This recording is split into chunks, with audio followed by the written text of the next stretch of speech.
Hey, what's up, Roxstars? It's Rox coming to you today with the review for Real Housewives of Potomac Season 5, Episode 3. So this show is kind of difficult to watch, or it just changes your perspective when you know it's all this other bullshit that's going on in the background. It makes you wonder why folks are doing the things that they're doing, and it's kind of hard to believe anything anybody is saying, because we know this drama with Monique and Gizelle and Candiace and Robin and Gigi and Charisse is going on, you know, behind the scenes. But whatever, you guys. I mean, I guess that's just what it is. So anyway, you guys, the review. Let's get to it, shall we? All right, you guys, so the show opens where it ended last week, which was with Candiace telling Gizelle to shut the fuck up. You know, Gizelle was like, really? I will not shut the fuck up. Apologies need to happen. And you need to tell me that I need to apologize, just like Wendy said. Well, is it 2 apologies between Candiace and Ashley, or is it just supposed to be one way? Because what is it? You guys are demanding Candiace to do something, but they're not asking Ashley to do the same thing. Well, Ashley says that Candiace spoke real reckless about her on Twitter, and then they showed her tweets, and I'm telling you, that Candiace was, she was on one when she was all over that Ashley. I don't follow her, or maybe I do. Whoo, that girl is hot with that mouth. Anyway, so she did say a lot of things, but why can't we just let Candiace and Ashley talk later? Like she says, she's not engaging in this mess. You know, she says the girls like to create mass hysteria at the tables whenever they get together, and that is true. It's always some shit. When that Robin tried to jump in and protect Gizelle, I was just like, oh God, Robin, aren't you tired of being that girl's #1 cheerleader ass kisser? Come on, Robin. You're not even in this. But oh, you know, you can't talk about her girl Gizelle. Candiace is just like, girl, please. You know, so they're all over her. Monique tries to speak, and Candiace was like, look, let me talk. I'm talking. So then Monique was like, go ahead, baby girl. Okay, say what you gotta say, baby girl. Condescending. Candiace looks at her and was just like, don't do that. And it's clear that Monique is mad about the whole Charisse situation. She don't really care about this Ashley thing, because why are you putting this much stock in whether or not Candiace apologized to Ashley? So like her anger is like misdirected right now. Not misdirected, but she's trying to use it for another case, you know. So anyway, she said she wasn't going to bring it up, but she does. So she talks about the fact that she was mad that Candiace brought Charisse around when she knew that Monique don't fuck with her like that. Are you friends with her? And Candiace does admit that she is friends with her. But remember, she said that she didn't realize whether it's true or not, but she's saying that she didn't realize that Monique and Charisse's beef was that strong. And I guess some of that makes sense if we're talking about what's happening in the background right now. Monique even mentioned that Charisse was not the one who started the rumor, that it was actually Gigi. So maybe Candiace didn't realize that Charisse was all wrapped up in it this tightly. So, you know, now I'm saying, you got to be looking at it with different lenses, right? Karen is getting tired of this whole thing. I don't know why Gizelle and Monique are trying to force an apology out of Candiace. They've got all this going on, and I just want to eat my Chilean sea bass because it looks so good. So Karen tries to calm them down. Look, it's obvious that these two need to have a conversation, and I think both of them are saying that they will. They're just not going to do it now. Like, we need to let that be. So everybody decides to table it for now. But Candiace is still annoyed because she said that she called Monique and was like, is it going to be okay? Am I going to come and be received well? You know, are you guys going to jump on me? She asked her all of these things, and Monique was like, no, everything's going to be good. And now this. So whatever, they finish the day, and then 3 minutes later, the camera tells us, when they're off the camera, but the mics are still hot, we hear Monique and Candiace talking, and Candiace was just like, girl, why didn't you just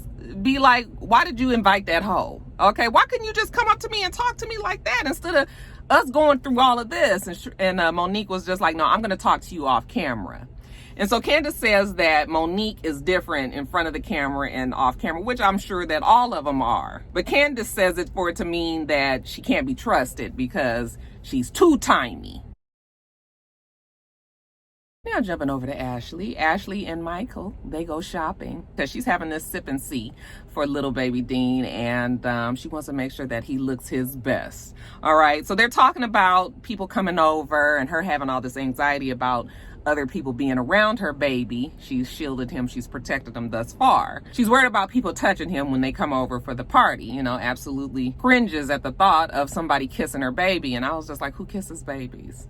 Like, we all know better. At least black people know better. We don't kiss babies. I don't even touch somebody's baby, you know, that's brand new like that until they hand the baby to me. That is the opening that I'm going to take. But I'm not going to reach for somebody's baby. I'm definitely not going to kiss them. At the very most, I might grab their little toe and be like, oh, it's so cute. But I'm, you know, no, we're not doing that. So, I mean, maybe that's like a white people thing. I don't know. Maybe let me not say that. But that's not what people that I know generally do. She tells him that she's invited all the girls, including Candiace, you know, and is he okay with that? Because she misses her friends. She's just been baby all this time. Michael is like, we'll see. But, you know, Michael's gonna do what he has to do to help Ashley stay on the show. So we also find out that these two have been having a hard time sexually. She said Michael's been enjoying her on the outside, but not on the inside. I was like, I did not need that visual. You and Paw getting your fuck on, you know. She was just like, she's had some damage, and it was difficult for him. You know, he even started crying one time, I guess, when they were having sex. He thought he heard it. He thought he hurt her. And I just laughed to myself because, you know, right after he had that baby, like right after I had Joe, I think I told you guys this story before, but right after I had Joe, like I had some issues too, so I had stitches down there. And the very first night that I was home, in the bed with Mr. is asleep, and he brings his knee up. He's on the side. He brings his knee up and he knees me in the ass. Tell you. I must have screamed out, and I turned around and looked at him, and he was like, I am so sorry. I was like, I mean, he never even does that. Like, we usually stay on our sides of the bed, you know, unless it's like adult time. We don't be all close with, like, what the fuck is you doing with your knee all the way over here around my ass, child? Oh my God, I just started crying. That shit hurt so bad. Anyway, Ashley and Michael, you know, I guess they just trying to make their way as new parents. Well, she's a new parent. He done had kids before. Now at Gizelle's place, you know, she's still getting work on this house. I'm like everybody else. How the fuck long it take? Okay, it's been a year now, longer than a year. So, I mean, come on now, what we doing to this house? Anyway, Robin comes over. You know, Gizelle has to make sure that she doesn't mention anything about Juan asking her to marry him, even though everybody fucking knows, child. Anyway, Robin asks her, how's Jamal? Like, how did we get to this place? Like, nobody even expected you two to be together. She says, well, Jamal is great. And, you know, she just felt like after he moved to Atlanta, there was some sort of shift there. Robin says, well, you know, judging by Juan's transformation, I mean, it is true that Jamal could have transformed as well. But Gizelle's like, yes, he's changed a lot. You know, she even kind of is attracted to him sexually. She thinks he's sexy. And Robin was like, you do, girl, in his pink suit? I was like...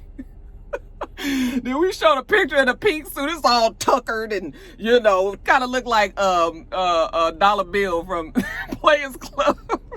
Then she tells her how the kids seem to have a problem with him, you know, and her being back together. So when he comes to Potomac, she's not sure if he should be staying with them. And she was just like, well, I mean, these are the kids' father. And Gizelle was like, yeah, I know, but, you know, I just feel like they're confused. Like they've never seen us together like this, so they don't know how to accept it. I think them kids feel like it's some bullshit.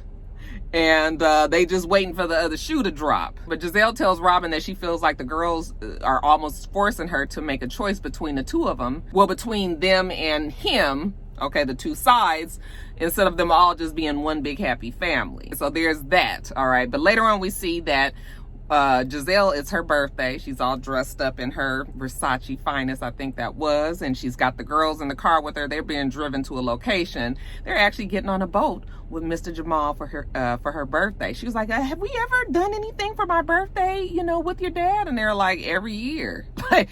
Quit trying to be brand new on this camera, girl. We see pictures of them, you know, all with their birthday things. And she was just like, oh, well, I guess it hasn't been like this. You know, we've never gotten on a boat. The girls always look like they have an eye roll just around the corner. I mean, they so just irritated with their mama and their daddy, they don't know what to do. So they get to the dock. They're all dressed up.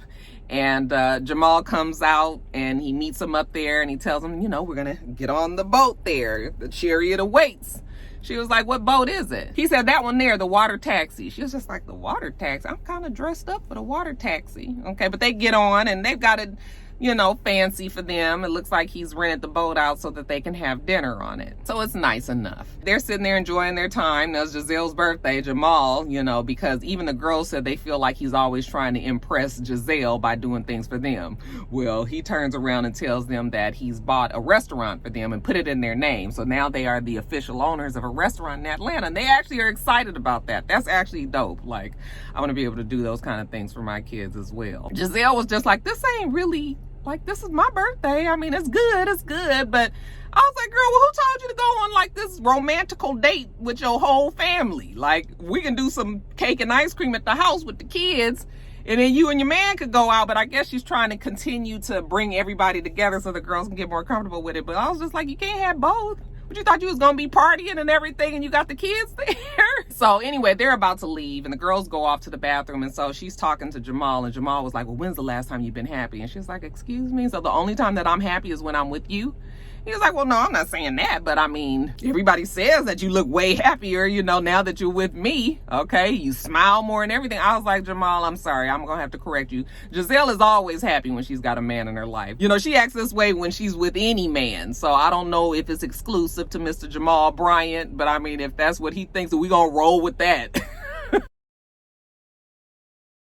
Now, Wendy and her family, okay? She's married to a lawyer. She's got 2 boys, 4 years old, 6 years old, and she is highly educated Nigerian American. Her and her husband both are from the Igbo tribe, I think she said. Very traditional Nigerian family. Very accomplished girl. Candiace already told us about all the things that she does, but just to reiterate, she is not only a mom, but she also is a professor at Johns Hopkins. She also is a doctor. She also is a political correspondent for MSNBC. I feel like she's like the new and improved Monique, very similar to the character of Monique. She said that it has been her desire to speak up for the immigrant, all right, people of color, women, those who are just historically marginalized. Sis is out there doing good things. And later on, we see her going to her real job at MSNBC, you know, and she's talking about WhatsApp. Or anybody who got something negative to say about WhatsApp is a friend to me. So I'm happy that she's there so far. Now we see Candiace, she and Chris go shopping, okay, because Chris has other kids, remember, and so she's considered herself a bonus mom. She's got a bonus daughter, and she likes to be able to buy things for her bonus daughter, keep the relationship tight. So they go to a store, and while she and Chris are there, she also tells him that maybe she'll buy something for little baby Dean. You know, she's been invited to this party, and she just wants to, you know, look, Candiace really did work my nerves last season. But I really feel like Candiace is trying not to present herself the same way that she did last season. So, you know, all of these little small olive branches that Candiace is putting out there, you know, is making me feel like, okay, maybe she really did see that maybe she was cutting the fuck up. Or maybe she's just playing the game. And still, she's on the show and she's, you know, trying.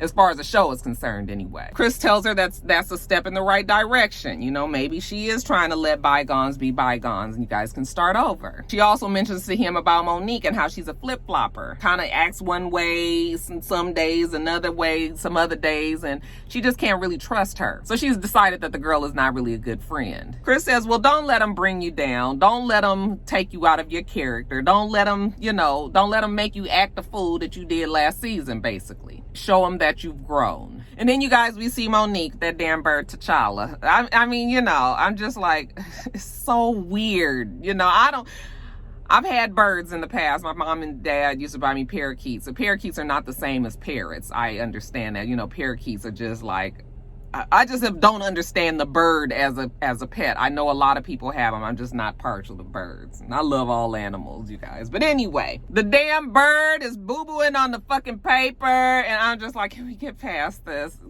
Enough. She finally gets ready and goes over to Karen's house. You know, when Karen sees her with that damn bird, Karen was just like, well, it's obvious the bird is not going anywhere. Bird ain't going nowhere. I guess we got to accept it. This conversation is supposedly going on the same time that Candiace and Chris were out. But they're talking about the dinner or the thing that they had for Ashley as well. You know, Karen said, yeah, it was a bit much. All right, Monique is still going to continue on about her having a problem with Candiace befriending Charisse. What type of friend does that? Why wouldn't you give her a heads up? I was just like, but why are you this mad about it? See, that's why I'm saying the background shit, right? Charisse has been spreading nasty rumors and you know this. Well, the whole thing is Charisse is friends with everybody else. You making it a point to be friends with Gizelle and Ashley. And you know, they're friends with Charisse. I mean, Gizelle is probably closer, but you know, so I'm just like, and Karen is friends with Charisse too. Like the rest of the girls are friends with her. She's just really mad at Candiace for reaching out and being a friend. And I mean, I guess I'd be a little perturbed about that, but I don't know if I'd be to this extent. Okay. So yeah, it must be very tiring to always have to fight with somebody. I mean, I'm tired of just watching them. So I know that it has to be tiring to go to work every day and be on a show where you got to fight with your co-stars. Like, ugh. All right, you guys, but Ashley. So Ashley is hosting this party. This is her first party that she's actually hosted on the show. Okay, nobody has come over to that place. I still, you know, people say that truly is where she and Michael live, but it seems so studio like. I mean, I know it's a real condo, but I feel like they don't really live there. I feel like they just there for the show, didn't really want to show their real home. That might not be the case, but yeah, at any rate, this is her first party at her place for 5 seasons. So they get the food together and the people start getting there. Some of her friends, Uncle Lump and his woman get there, okay? So it's other people other than just the girls. And when you hear the background, it sounds like it's a lot of people there. Gizelle's the first of the girls to get there, and you know, it's awkward because now she has to be nice to Michael when they talked about him and his worms all last season. She can't even believe that she's there. I said Michael is better than me because ain't no way. I would not let none of them bitches in my house. Ain't no way. The way that they was cutting up, even if Michael was guilty, like if I was him, I would be like, no. But I think that Michael and Ashley have decided that it was just for the show. Okay, so it's easier for them to just let the shit go. Next, we got Robin there, and then Monique gets there. Okay, so they sit down and they're talking, and okay, so Ashley, how do you feel about Candiace coming? They feel like the foundation was laid for a good turnout for Ashley and Candiace to finally work on their issues. I guess the way that the thing ended, minus Candiace and Monique having the confrontation on the hot mics. But as far as Monique is concerned, she'll deal with Candiace at work, but she's not really gonna be a personal close friend to her anymore. Fine. Robin says, well, maybe once Candiace realizes that she's been iced out, then she'll realize that she's the problem. Robin, just be quiet. You icing out the girl for what? She ain't did shit to you. I really wish Robin would choose the Karen route and just let herself be neutral to all of this. But Robin, like I said, the green-eyed monsters, they have to stick together. So anyway, Candiace gets there and Ashley lets her in. You know, it's a good start anyway. She gives her a hug. Candiace sits down. She asks her, where's the baby? Oh, Ashley was like, oh, the baby, you haven't even seen Dean. You know, she goes get little baby Dean and actually gives the baby over to Candiace. Now, I don't give a fuck if we on a show or not. I'm not going to give you my baby unless I trust you enough to, you know, I don't think you're going to do nothing, but I don't even want you to have that energy on my child. So she gives the baby to Candiace, you know, and Candiace handles the baby nicely, delicately. I was like, this is a good sign, you know, and even Candiace admits that she envies the fact that Ashley you know, knows right away that she wants to be a mom and, you know, jumped right in on this. Candiace is still very nervous about that. So again, I feel like Candiace is letting herself be a little vulnerable, you know? Karen is the last one to get there, you know, and Ashley is saying that she was nervous about this party, but now she's glad that she did this, you know, because she missed her girls and everything feels like it's falling into place. I forgot that Wendy was there too. I don't even know when Wendy got there, but you know, it's always the same thing with Wendy. I've been on boards with her before and I was not impressed. Karen so far hasn't said why she feels like that. I mean, Wendy seems cool. So anyway, all the girls are sitting down talking, enjoying themselves, and then there's a knock at the door, and child, guess who the fuck it is? Why the fuck is this bitch here? And why aren't you mad, Monique, that Ashley invites this girl? I mean, I understand that Ashley is friends with her and Monique can't do anything about that, but it's clear that Monique has a problem with Charisse. So anytime any of the girls invite her around, I would have a problem with that, period. I mean, if I'm gonna be mad at Candiace for doing it, then I'm gonna be mad at everybody. Cause look, I don't fuck with that bitch, and please don't have her around me. But Monique is understanding, like, okay, I can't be mad at Ashley for inviting her friend over. fine, whatever. Charisse comes and sit down, you know. She's so thirsty to be on this show that she would allow her likeness and her, you know, her to physically be there, but for her to never say nothing. They barely put the camera on her. I mean, it is just, it's like groveling to me. So I definitely believe the backstory about Monique and Charisse and Gigi. I believe that story. As Charisse want to be on this show at any cost. So now I guess the gang all really is here. So Ashley sits down and she thanks them for coming, and then she just straight out tells Candiace, girl, we've been talking about you behind your back. Okay, so we just feel like you need to know that, you know, so you don't get on the reunion and act like you ain't knew nothing. I'm telling you now. Again, we start up with the accountability. If we're going to be talking about everybody's accountability, then we can talk about all of the bitches and the things that they've said on this show. Like, everybody has had a time when they haven't been performed at their best. So fucking hypocritical that you guys are going to jump on Candiace. I can't even believe you guys are forcing me to defend her. But listen, it is what it is. These real short memory spans that everybody has gets on my nerves. Candiace says, look, again, I don't want to be ambushed by you girls here. I already said that I don't want to engage in a conversation between me and Ashley in front of you guys.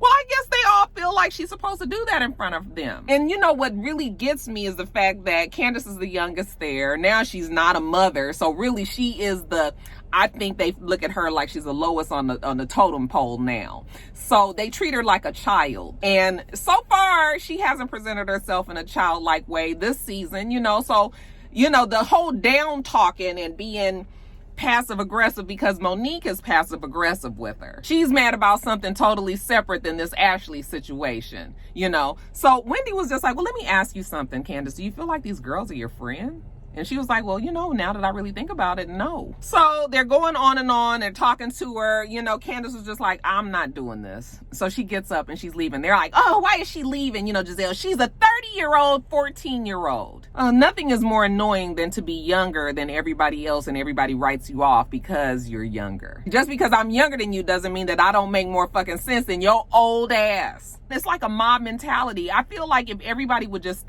sit back and watch the way that they're acting, they would realize that they're jumping on this girl. So Candiace gets up and walks off. They're all like, oh, she's so childish. She can't never sit. And we're not even jumping on her. We're just talking. That's because you're looking from the outside in. If you were on the receiving end of that, you would feel attacked, Robin. Gizelle, she is not a child, and that is disrespectful. So she leaves out. Ashley walks out after her. So Ashley was just like, oh, you know, I hate that you're leaving. I hate that you feel like you were attacked.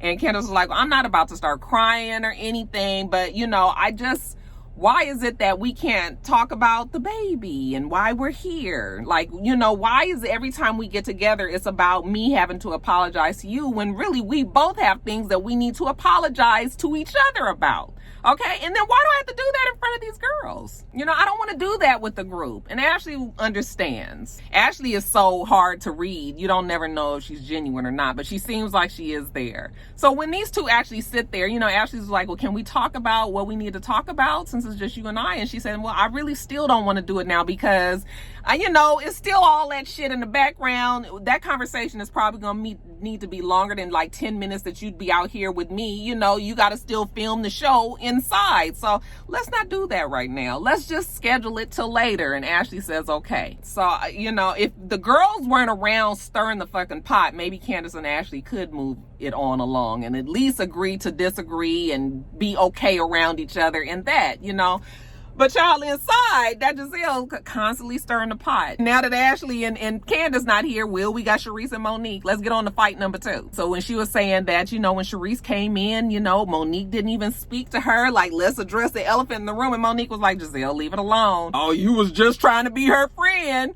All right. Now you see how it fucking feels to feel like Gizelle is coming at you. And Monique should know.